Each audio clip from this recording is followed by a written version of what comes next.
And you're watching NFL Daily, presented by Man Crates. Cam Rogers coming at you alongside Tom Downey. Big day in the NFL, Tom. We've been talking about the NBA for so long, but today was deadline day. Yeah, for the franchise tag extensions now. There weren't any actual extensions, but there has been some fallout from those, I will say, non-extensions. Yes, absolutely. Let's recap all of the names that were franchise tagged, and we'll start things off with Mr. Jarvis Landry. The one everyone forgot about. Exactly. I saw him in the notes. I was like, wait, what? Oh, yeah, that happened. Yeah, so Landry there, you see him on your screen. And don't forget, he was tagged by the Dolphins, then traded to the Browns, and then signed that 5-year, $75.5 million deal. And then next up here, we got Ziggy Ansah as well. Was not expected for him to get a long-term deal done. No, and this wasn't a surprise to me because there was no way the Lions were going to give him anywhere near roughly the $17 million he was going to get this year. Because, yes, he had 12 sacks. That is highly deceptive. It is. 6 came in his last 2 games, and another 3 came in a different game that year. So a good portion of his production came in 3 games. So that's why Ansah was not going to get any type of long-term deal. He is very much on a 1-year prove-it deal with Detroit. Yeah, absolutely. And he also lives on the injury report, too, so keep that in mind. All right, let's go to LaMarcus Joyner. Great year last year at safety for the Rams, and now he is joined by a really good secondary. Of all the players, I thought Joyner was one of the guys who might have had the best chance to get a long-term deal, but I think in reality, Joyner and everybody else are stuck waiting for the Rams to figure out what they're going to do with Aaron Donald.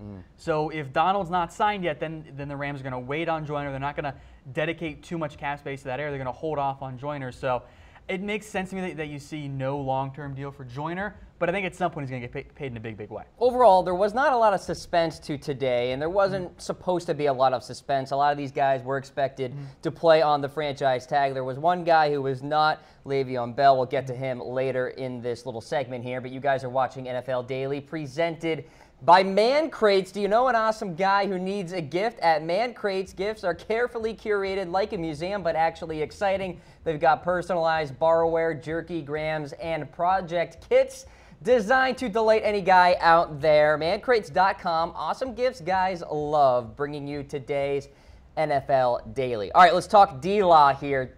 Tom, was not expected for him to get a long-term deal either. No, this is very much the expected result for DeMarcus Lawrence, and rightfully so. He's like, hey, I want to make $17 million per year. A, that's what I'm going to be locked into this year. I already signed my tag.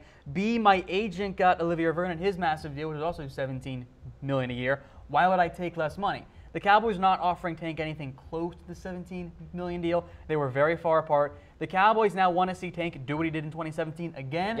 And if he does, it's going to be more than $17 million. It's going to go way up, especially once we assume we see big-time deals for Von Miller and Khalil Mack coming down the pipeline, probably in the near future. So the timing is pretty good for D-Law, no doubt about it. He's going to get paid in a big way if he plays like he did last year, and frankly, I think that's going to be the case for the Cowboys and for DeMarcus Lawrence. Okay, so that's DeMarcus Lawrence there. And then finally, Le'Veon Bell. He was the one suspenseful story heading into today, whether or not GM Kevin Colbert and the Steelers leadership could get a deal done with Le'Veon Bell. They could not. And not only that, we'll get more in depth into this. This relationship doesn't sound like it's all that great at the moment. No. It kind of sounds like things are just not in great shape between Bell and Pittsburgh. We'll dive into some of the stuff that his agent said today and that ilk. But overall, no long-term deal for Lev Bell.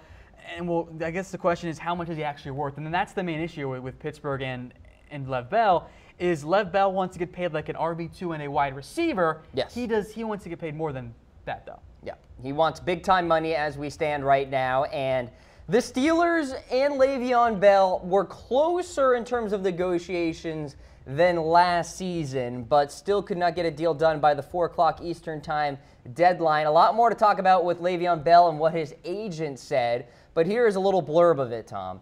Now there's no deal. The practical reality is this now likely to be Le'Veon Bell's last season as a Steeler. We'll have more about this, of course. We'll dive into that a little bit later on in the show, but again, with Lev Bell, it's a matter of how much is he actually worth per year. There was a report that Lev wanted $17 million a year.